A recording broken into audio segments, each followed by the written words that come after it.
The book of Genesis. It's the first book of the Bible, and its storyline divides into two main parts. There's chapters 1 through 11, which tell the story of God and the whole world. And then there's chapters 12 through 50, which zoom in and tell the story of God and just one man, Abraham, and then his family. And these two parts are connected by a hinge story at the beginning of chapter 12. And this design, it gives us a clue to how to understand the message of the book as a whole and how it introduces the story of the whole Bible.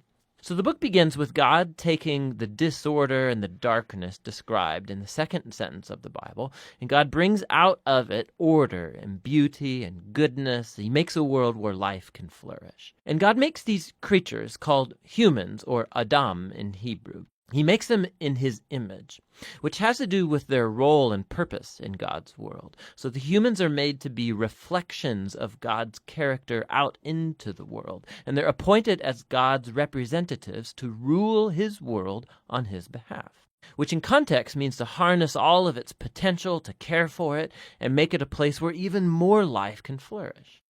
God blesses the humans. It's a key word in this book. And he gives them a garden. It's like a place from which they begin starting to build this new world. Now, the key is that the humans have a choice about how they're going to go about building this world. And that's represented by the tree of the knowledge of good and evil.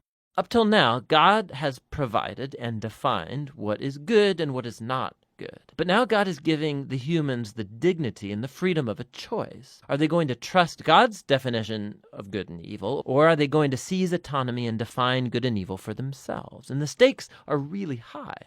To rebel against God is to embrace death, because you're turning away from the giver of life himself. This is represented by the tree of life. And so in chapter 3, a mysterious figure, a snake, enters into the story.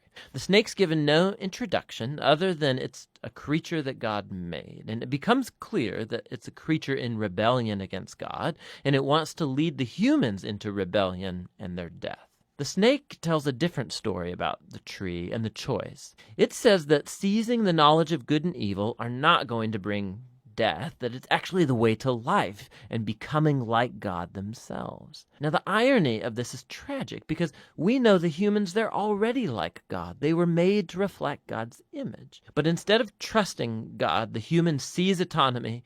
They take the knowledge of good and evil for themselves, and in an instant, the whole story spirals out of control. The first casualty is human relationships. The man and the woman, they suddenly realize how vulnerable they are. Now, they can't even trust each other. And so they make clothes and they hide their bodies from one another.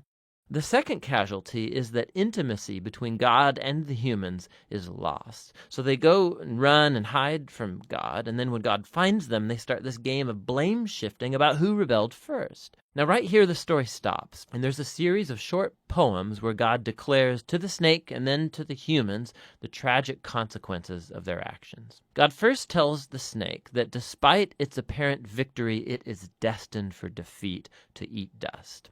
God promises that one day a seed or a descendant will come from the woman who's going to deliver a lethal strike to the snake's head, which sounds like great news, but this victory is going to come with a cost because the snake too will deliver a lethal strike to the descendant's heel as it's being crushed. It's a very mysterious promise of this wounded victor. But in the flow of the story so far, you see this is an act of God's grace. The humans, they've just rebelled, and what does God do? He promises to rescue them. But this doesn't erase the consequences of the humans' decision. So God informs them that now every aspect of their life together, at home and out in the field, it's going to be fraught with grief and pain because of the rebellion, all leading to their death. From here, the story then spirals downward. Chapters 3 through 11, they trace the widening ripple effect of the rebellion and of human relationships fracturing at every level. So there's a story about two brothers, Cain and Abel. Cain's so jealous of his brother that he wants to murder him. And God warns him not to give in to the temptation, but he does anyway. He murders him in the field. So Cain then goes on to build a city where violence and oppression reign. And this is all epitomized in the story of Lamech. He's the first man in the Bible to have more than one wife. He's accumulating them like property. And then he goes on to sing a short song about how he's more violent and vengeful than Cain ever was. After this, we get an odd story about the sons of God, which could refer to evil angelic beings, or it could refer to ancient kings who claimed that they descended from the gods. And like Lamech, they acquire as many wives as they wanted, and they produce the Nephilim, these great warriors of old. Whichever view is right, the point is that humans are building kingdoms that fill God's world with violence and even more corruption. In response, we're told that God is broken with grief. Humanity is ruining his good world, and they're ruining each other. And so out of a passion to protect the goodness of his world, he washes it clean of humanity's evil with a great flood. But he protects one blameless human, Noah, and his family, and he commissions him as a new Adam. He repeats the divine blessing and commissions him to go out into the world. And so our hopes are really high, but then Noah fails too, and also in a garden.